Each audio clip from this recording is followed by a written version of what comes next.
زندگی کیسے گزارنی ہے۔ میرے نبی کی زندگی کا دوسرا رخ کہ بطور انسان زندگی کیسے گزارنی ہے، مرد عورت ہے زندگی کیسے گزارنی ہے۔ پہلا رشتہ جو قائم ہوا دنیا میں وہ ہے خامد اور بیوی، حضرت آدم اور حوا کا نکاح ہوا۔ اللہ تعالیٰ نے عورت کو کمزور بنایا تو پہلے دن سے اس کو عزت اور احترام دیا تاکہ ساری زندگی اس کمزوری سے ناجائز فائدہ نہ اٹھایا جائے بلکہ اس کو عزت دی جائے۔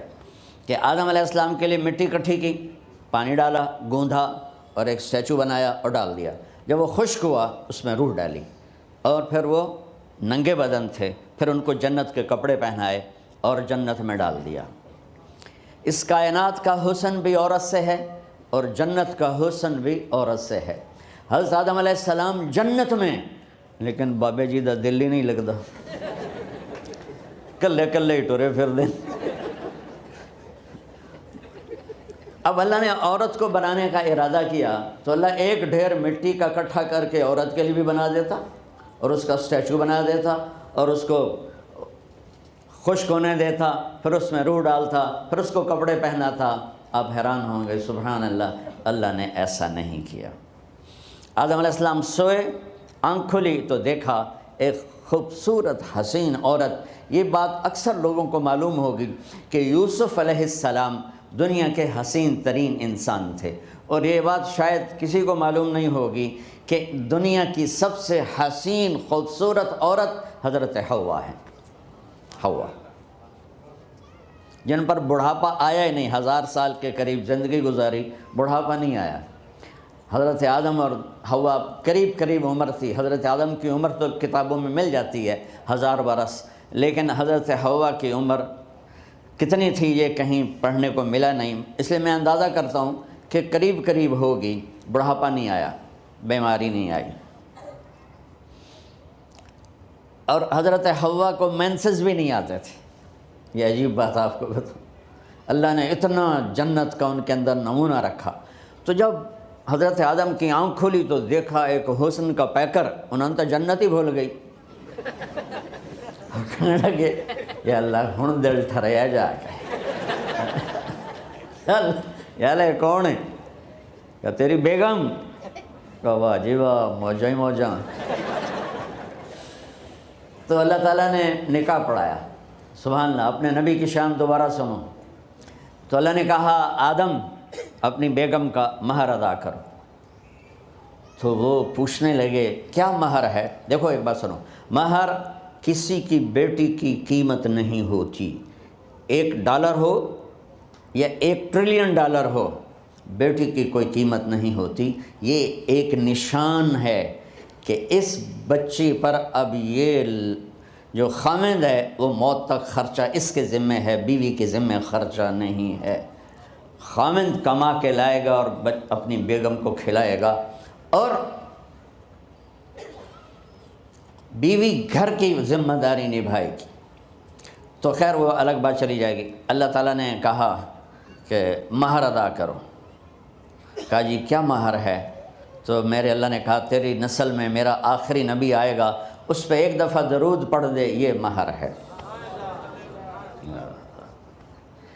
اچھا، شروع دن سے ہے کہ میں نے قبول کیا۔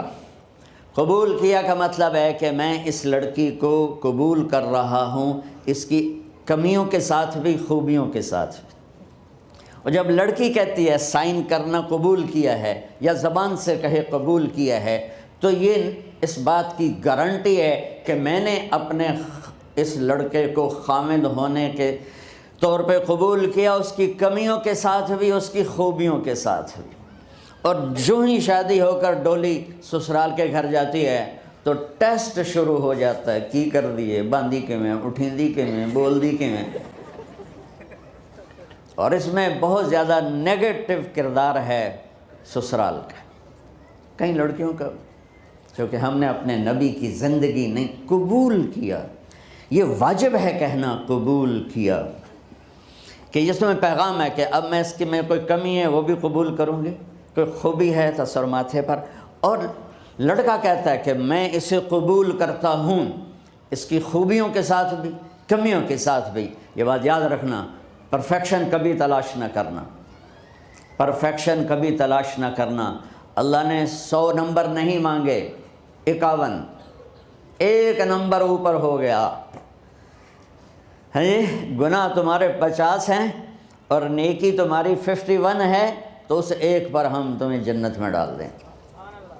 اب کوئی خامند اپنی بیوی میں پرفیکشن دیکھنا چاہے، بیوی اپنے خامند میں پرفیکشن دیکھنا چاہے، ساس سسر اپنی بہو میں، ساس سسر اپنے داماد میں، بھائی اپنے بھائی میں، ماں باپ اپنی اولاد میں، اولاد اپنے ماں باپ میں، جہاں یہ نظر ہوگی تو وہاں لڑائی ہوگی. کمیوں کے ساتھ قبول کرو. قبول کا لفظ اتنا واجب ہے، تو ڈر تو پھر بہ گئی تھی نا.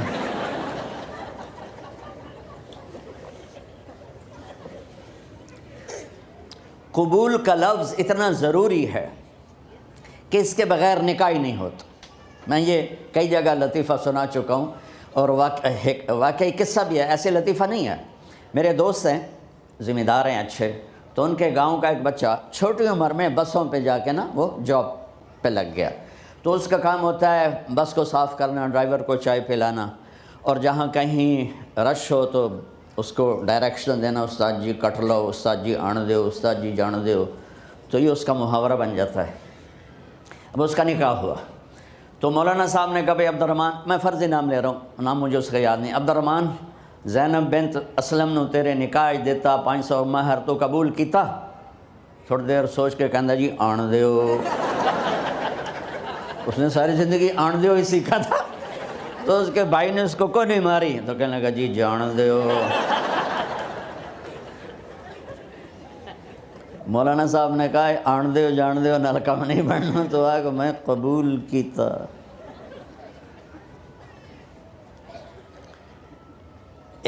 یہ بھی صحیح واقعہ سنا رہا ہوں. ایک نوجوان نے بیوی کو 3 طلاق دے دی کٹھی. اب ہو گیا پریشان، مولانا صاحب کے پاس گیا، کوئی میرے جیسا ہوگا. مولانا صاحب 3 طلاق دے بیٹھا، کوئی مسئلہ کا حرام. کہا جی کوئی رستہ حرام، کوئی گنجائش حرام. اس نے جیب سے موٹا سا لفافہ نکالا اور مولانا کے جا نماز کے نیچے ڈال دیا. کہ مولانا صاحب کوئی گنجائش، کہ ہن تو سوچنا ہی پوے. کی آکھیا یہ تو اپنی بیگم نو؟ اس آکھیا جی میں آکھیا ہی 3 طلاق. اس آکھیا مبارک ہوئے طلاق نہیں ہوئی. میں آکھیا جی او کیویں؟ آکھے او جڑا یہ طلاق ہے عربی دا لفظ، اس سے چاکھنا پمدا ہے طلاق.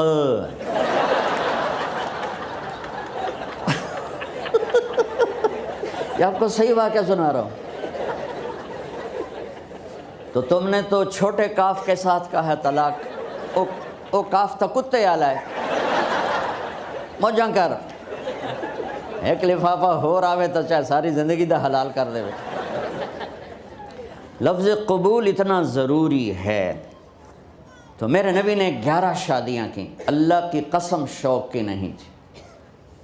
ما تزوجت وما زوجت الا بوحی من السماء نزل به جبریل. کہ لوگوں سن لو میری بات غور سے، مجھے عورت کی کوئی رغبت نہیں ہے. میں نے جہاں شادی کی، جہاں بیٹی کی شادی کی، پہلے اللہ نے آسمان سے جبریل بھیج کے حکم دیا، پھر میں نے قدم اٹھایا. تو پہلا رشتہ خامند اور بیوی ہے جو اس کائنات میں جڑتا ہے. یہ دنیا کا سارے رشتوں میں نمبر 1 رشتہ ہے، سب سے خوبصورت رشتہ ہے، سب سے اہم رشتہ ہے، سب سے بڑا رشتہ ہے. والدین کے لیے چند آیات ہیں، اولاد کے لیے چند آیات ہیں، بہن بھائیوں کے لیے چند آیات ہیں، خامند اور بیوی کے لیے سینکڑوں آیات ہیں، سینکڑوں. تو اگر آپ اپنے گھروں میں کامیابی دیکھنا چاہتے ہو، اپنے گھر کو ہاؤس کی بجائے ہوم دیکھنا چاہتے ہو، خوشی کا اگر آپ اسے گہوارہ بنانا چاہتے ہو، اللہ کی قسم ڈگریوں سے نہیں ہوگا، محبت سے ہوگا. میرے نبی سے پوچھا گیا یا رسول اللہ اسلام کا سب سے مضبوط عمل، نہیں میرے نبی نے سوال کیا، بولو بھائی اسلام کا سب سے مضبوط عمل کیا ہے؟ صحابہ نے کہا نماز. نہیں سبحان اللہ. ابھی میں نماز کی کتنی اہمیت بتا چکا. انہوں نے عرض کیا جہاد؟ آپ نے فرمایا نہیں۔ تو صحابہ نے عرض کیا روزہ؟ آپ نے فرمایا نہیں۔ اللہ اکبر۔ کہ یا رسول اللہ حج؟ آپ نے فرمایا نہیں۔ تو سارے صحابہ حیران ہو گئے، یا رسول اللہ نماز، جہاد، روزہ، حج، تو پھر کیا ہے؟ اب سننا سارے بہن بھائی، مستورات، بچے بچیاں، آپ نے فرمایا اسلام کا سب سے مضبوط اور بڑا عمل ہے آپس میں اللہ کے لیے محبت کرنا۔ اگر آپ اپنے گھروں میں حسن دیکھنا چاہتے ہو تو ایک دوسرے سے محبت کرو، اظہار محبت کرو، اور محبت کے پیدا ہونے کے لیے بہت ساری چیزیں ہیں، لپیٹ کے دو میں کر دیتا ہوں، دو میں۔ بیوی کی خوبی دیکھو، کمی نہ دیکھو، خاوند کی خوبی دیکھو، کمی نہ دیکھو، پہلی بات۔ دوسری بات، اس زبان سے زہر نہ اگلو محبت کے پھول، اس زبان سے کڑوے جملے نہ ہوں، طنز نہ ہو، ٹانٹنگ نہ ہو، بےعزت نہ کرو، انسلٹ نہ کرو، تو آپ کے دل جڑ جائیں گے۔ یاد رکھو شکلوں سے زندگی آباد نہیں ہوتی، زندگی اخلاق سے آباد ہوتی۔ تو اپنے گھر سے ٹانٹنگ نکال دو۔ نہ کہا کا مطلب ہے بارش کا زمین میں جذب ہو کر یکجان ہو جانا، دو زندگیوں کا محبت میں جذب ہو کر یکجان ہو جانے کو نکاح کہتے ہیں۔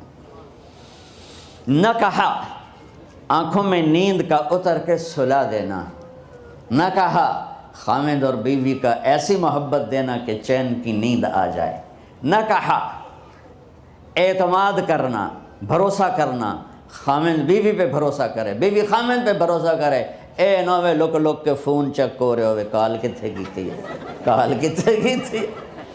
عزت دو، اعتماد کرو۔ چوتھا مطلب درخت کا چھاؤں بنا دینا، نہ کہا میاں اور بیوی، خاوند اور بیوی کا محبت کی ایسی چھاؤں بنانا کہ اس کے نیچے اولاد کا پودا خوبصورتی سے پیدا ہو سکے۔ نہ کہا، صرف لفظ لکھا کے مطلب بتا رہا ہوں، نہ کہا مریض کو، کدھر ڈاکٹر بیٹھے ہیں، میرے سامنے بیٹھے ہیں، مریض کو دوا ایسی دینا کہ وہ شفا یاب ہو جائے، آپس کے ایسے تعلق بنانا کہ زندگی کو شفا مل جائے۔ میرے بھائی بہنوں، میں آپ کو اپنے نبی کی زندگی بتا رہا ہوں۔ میرے نبی نے 11 شادیاں کی، اللہ ذوالجلال کی قسم، صرف ہمیں زندگی سکھانے کے لیے کہ گھر کی زندگی کیسے ہوتی ہے اور اولاد کو کیسے پالا جاتا ہے۔ اب لوگ کیا مجبوریاں ہیں کہ عورت بھی جاب کرتی ہے، مرد بھی جاب کرتا ہے۔ عورت کی سب سے بڑی جاب اپنی نسل کو پالنا ہوتا ہے۔ جب یہاں ٹائم نہیں ملتا بچے کو، نہ ماں سے ملتا ہے نہ باپ سے ملتا ہے، تو پھر وہ جنگل کا پودا بن جاتا ہے۔ یہ تو وینکوور ہے، فیصل آباد کی بات سناتا ہوں۔ میرے بچے جس اسکول میں پڑھتے تھے ان کے پرنسپل سے میری دوستی تھی، میں ملنے گیا ایک دن، تو کہنے لگے جی عجب واقعہ ہوا ہے کہ یہاں 2 بچے پڑھتے ہیں، ان کی ماں بھی ڈاکٹر ہے اور باپ بھی ڈاکٹر ہے، تو وہ دونوں آئے ہیں میرے پاس کہ ہمارے بچوں نے 3 دن ہو گئے ہیں گھر میں کھانا نہیں کھایا، تو ہم پریشان ہیں، ہمیں بتاتے نہیں، کائنڈلی آپ پوچھ کے بتائیں کہ وہ کھانا کیوں نہیں کھا رہے۔ ایک باری کر کے بھی کھا دو۔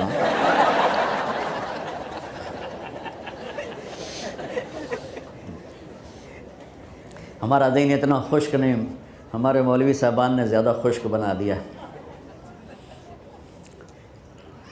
تو انہوں نے دونوں بچوں کو بلایا، سننا سارے فیملیز بیٹھے ہو جہاں میں فیملی کی زندگی کو فوکس کر کے نبی سے جوڑ کے بتا رہا ہوں، طارق جمیل کے تجربے نہیں بتا رہا۔ دونوں بچوں کو بلایا، بیٹا آپ کھانا کیوں نہیں کھا رہے؟ کہا جی ہم اپنے ممی اور بابا کے سامنے نہیں بتائیں گے۔ تو انہوں نے دونوں کو باہر بٹھا دیا، پھر پوچھا اب بتاؤ کیا مسئلہ ہے؟ ان کا سر ہم صبح جب ناشتہ کرتے ہیں تو ہمارے ممی ڈیڈی سو رہے ہوتے ہیں، ہماری ان سے ملاقات نہیں ہوتی۔ جب ہم اسکول سے واپس آتے ہیں تو ممی ڈیڈی اپنے میڈیکل کالج میں ہوتے ہیں، ہاسپٹل میں ہوتے ہیں، تو ہمیں ان کو دیکھنے کا موقع نہیں ملتا۔ شام کو جب ہم کھانا کھاتے ہیں تو یہ دونوں اپنے پرائیویٹ کلینک میں ہوتے ہیں، تو ہم ان کو دیکھ نہیں پاتے۔ پورا ہفتہ گزر جاتا ہے، ہمیں ماں باپ کی شکل نظر نہیں آتی۔ تو ہم نے اسٹرائک کی ہے کہ ایسے ماں باپ کی روٹی کیا کھانی جو اپنی شکل بھی نہ دکھا سکیں، تو اس لیے ہم نے کہا ہم نے بائیکاٹ کیا ہے، گھر میں نہیں کھانا ہے۔ تو ایسی لائف مت بناؤ۔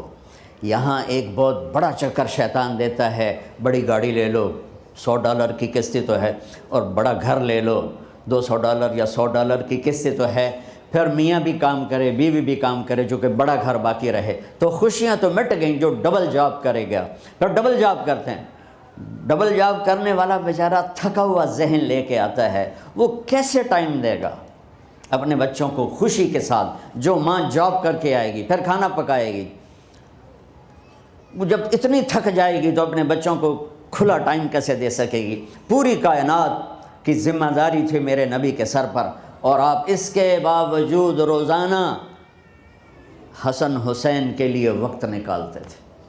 اور انہوں کو آ کر کوئی لیکچر نہیں، دیکھو ماں باپ سے ایک بات کرتا ہوں، لیکچر تھوڑا دو، محبت زیادہ کرو، یہ نہ کرو، یہ کیوں کیا، یہ کرو، یہ کرو، یہ چھوڑ کر صرف سینے سے لگاؤ، صرف محبت دو، کمیوں سمیت بچوں کو قبول کرو، ان کی زندگی تبدیل ہو جائے گی۔ اتنے بڑے نبی، اتنی بڑی ذمہ داری، اور اتنا درد سینے میں کہ آپ کے سینے سے ایسے ابلنے کی آواز آتی تھی جیسے ہانڈی ابلتی ہے، اس کے باوجود آپ روزانہ کہتے ہیں این اللقا، میرے شرارتی بچے کدھر ہیں؟ تو وہ بھاگے بھاگے آتے، دیکھو میں فزیکل کر کے بتاؤں گا تاکہ آپ کو پتہ چلے زندگی کیسے گزاری، کہ میرے شرارتی بچے کدھر ہیں؟ 7 بر اعظم کی ذمہ داری ہے، اور تھوڑی چھوٹیاں چھوٹیاں جابن، تو تسی کہتے ہو بزی بڑے ہیں، بزی بڑے ہیں۔ میرے نبی پہ 7 بر اعظم کے انسانوں کی ذمہ داری ہے، اور آخری آنے والے انسان تک کی ذمہ داری ہے۔ اس سے بڑی جاب کس کی ہوگی کائنات میں؟ اور پھر آپ روزانہ آتے ہیں این اللقا، میرے شرارتی بچے کدھر ہیں؟ تو حسن حسین بھاگے بھاگے آتے، آپ ان کے لیے یوں ہو جاتے تھے، آؤ بھائی میری کمر پہ چڑھ جاؤ۔ اپنے نبی کی عظمت کو جانو کہ انہوں نے زندگی کیسے سکھائی۔ چاند کے 2 ٹکڑے کر دینا کوئی معمولی بات ہے، آسمان چیر کے چلے جانا معمولی بات ہے، ایک زندگی سکھا کے جانا سب سے بڑی بات ہے۔ کتنی اولادیں برباد ہو گئیں ماں باپ کی وجہ سے، کتنے گھر اجڑ گئے ساس سسر کی وجہ سے، کتنے گھر اجڑ گئے لڑکی کے بدتمیز ہونے کی وجہ سے، کتنے گھر اجڑ گئے لڑکے کے شرابی اور باہر کی گندگی کی وجہ سے۔ زندگی سیکھو۔ یہ اتنے بڑے نبی ہو کر آپ یوں ہو رہے ہیں جیسے میں نے آپ کو کر کے دکھایا، دونوں کو اوپر بٹھا لیتے اور کمرے میں چکر لگاتے تھے، پھر یوں کر کے پوچھتے تمہارا اونٹ کیسا ہے؟ پھر دونوں کو اتار دیتے اور اپنی نواسی زینب، جن کو حضرت علی کی وراثت ملی، کس کی؟ علم کی، فصاحت اور بلاغت کی، ان کو کمر پہ بٹھا لیتے اور اکیلی زینب کو پورے گھر میں چکر لگواتے تھے۔ اور بھی دکھ ہیں زمانے میں محبت کے سوا، راحتیں اور بھی ہیں وصل کی راحت کے سوا، کیا صرف کمانا ہی کام ہے؟ ادھار کی زندگی سے بچو، خوش و خرم رہو، اس کو قسط دینی ہے، یہ قسط دینی ہے، یہ قسط دینی ہے، یہ دینی ہے، سر میں درد نہیں ہوگا تو اور کیا ہوگا؟ تو آپ اتنے بڑے عظیم ہو کر وقت نکال رہے ہیں۔ اور حضرت ابو ہریرہ فرماتے ہیں میری آنکھوں نے دیکھنا سارے کہ آپ نے کبھی حسن کبھی حسین یہاں جیسے مائیں کرتی ہیں ادھر کھڑا کیا ہوا ہے اور جھولا جھلا رہے ہیں ایسے، اور ان کے دونوں ہاتھ پکڑ کر کہہ رہے ہیں آ جاؤ اوپر، آ جاؤ اوپر، آ جاؤ، آگے پہاڑی ہے، اوپر آ جاؤ، آگے پہاڑی ہے۔ تو ایسے ایسے آتے اور اوپر آؤ، وہ یہاں آ جاتے، آگے آؤ، وہ یہاں آ جاتے، آگے آؤ، وہ یہاں آ جاتے، تو پھر آپ یوں ہو جاتے، آگے آؤ، تو چڑھتے چڑھتے یہاں آ جاتے، یہاں جب وہ یہاں آ جاتے تو آپ ان کے ہاتھ فکس کر کے آگے بڑھ کر ان کے ہونٹوں کا بوسہ لیتے اور کہتے یا اللہ میں ان سے پیار کرتا ہوں، تو بھی ان سے پیار فرما۔ بھائیو اللہ کی قسم، پیسے سونے چاندی سے زندگی میں خوبصورتی نہیں آتی، نبی کی غلامی سے زندگی میں خوبصورتی آتی ہے۔ اتنے بڑے نبی ہیں اور حضرت عائشہ سے کہہ رہے ہیں دوڑ لگائیں، یہاں کسی مولانا سے پوچھو اپنی بیوی سے کبھی کہا اس نے کہ دوڑ لگائیں؟ الٹا سوٹا لے آتے کھلو جاوے گا. عائشہ دوڑ لگائیں؟ اور واپسی کہاں سے ہو رہی ہے؟ دوڑ کہاں لگ رہی؟ جہاد کے سفر سے واپسی ہو رہی. اور آپ نے اپنے صحابہ سے کہا سب آگے چلے جاؤ. جب سارے آگے چلے گئے اور کوئی نظر نہیں آ رہا تو آپ نے کہا عائشہ آؤ دوڑ لگائیں. تو حضرت عائشہ کہتے ہم نے دوڑ لگائی تو میں آگے نکل گئی, لیکن ابھی پیچھے رہ گئے. کچھ سال گزرے تو پھر ہم سفر سے واپس آ رہے تھے تو آپ نے صحابہ سے فرمایا سب آگے چلے جاؤ. چلے گئے. آپ نے کہا عائشہ دوڑ لگائیں؟ میں نے کہا یہ لگائیں. کون دنوں میں ذرا موٹی ہو گئی تھی تو پھر اللہ کے نبی آگے نکل گئے, میں پیچھے رہ گئی. تو آپ نے کہا عائشہ حاذہ بتلک, آج تو اور میں